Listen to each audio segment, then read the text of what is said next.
Alors bonjour, je m'appelle Yoran Journeau. J'habite à Marseille. Oui, je fais des études. J'ai eu récemment mon diplôme de BTS immobilier. Donc voilà, grâce à Dieu, je peux ouvrir maintenant mon agence, Bezrat Hachem. Alors j'étais à la Yeshiva il y a de cela 3 ans. Voilà, j'ai fait une année, on a beaucoup kiffé.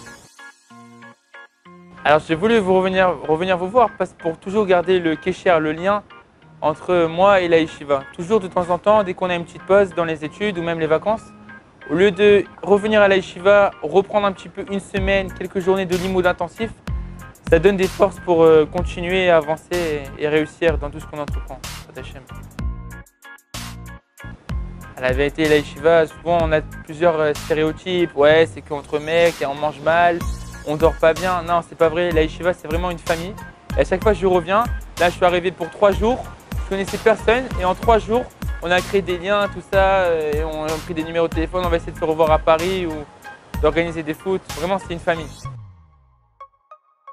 Alors Afshaya, c'est un immense sadique. Moi, je n'oublierai jamais que j'arrivais pas trop à étudier la Gemara et que moi et un autre copain, on n'arrivait pas à étudier et il a fait venir un prof spécialement pour nous, pour qu'on puisse étudier le soir sérieusement et qu'on puisse maintenant progresser et qu'on maintenant, grâce à Dieu, quand je viens, je ne connais pas forcément la Gemara, je lis un petit peu, j'y arrive bien, mais je me débrouille grâce à Dieu. La Yeshiva, ça construit un homme. On est tout seul, il n'y a pas maman, il n'y a pas papa, il n'y a pas la famille. On doit laver le linge, donc on doit apprendre à faire la lessive. On doit apprendre à vivre en communauté, c'est pas facile. On est dans une chambre 3 garçons, 4 garçons.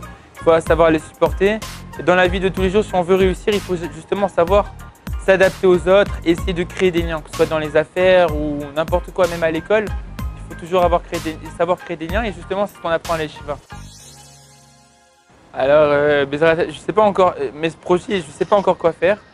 Soit je retourne en France, je fais une autre année, une licence, soit je vais un petit peu à la Yeshiva, soit j'essaie de travailler, soit j'essaie de monter quelque chose, je ne sais pas encore. On va voir, je vais parler avec le Rav tout à l'heure, qui me donne des conseils. Alors, une anecdote la plus marquante, c'est le Purim. Le Purim qu'on a passé chez Rav Hassan. Qu'est-ce qu'on s'est éclaté. La nourriture était excellente, on a tous dansé, on était tous comme des frères. Pourtant, les rabbinim, il y a une certaine distance normalement.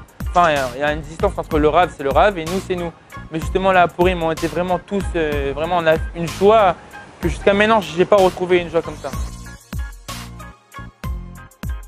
Alors bien sûr, on garde toujours contact avec la promo. De temps en temps, ils viennent à Marseille, on va à Paris, on essaie de se voir. D'ailleurs, là, il y a Bezrat Hachem, il y a 2 mariages de notre promo.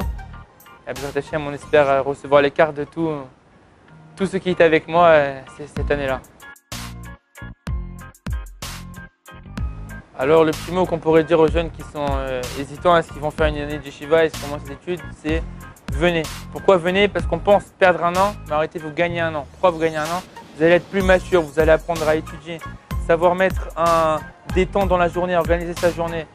Et en plus de ça, c'est une année surtout de kiff. On est là, on kiffe, on est entre copains, on étudie, après on fait des foot, on mange bien, on fait des chioul, on s'éclate. C'est une année de kiff, mais en même temps, c'est le kiff dans la Torah. Le message qui en ressort de cette année-là, le kiff dans la Torah. On peut kiffer sa vie tout en ayant la Torah.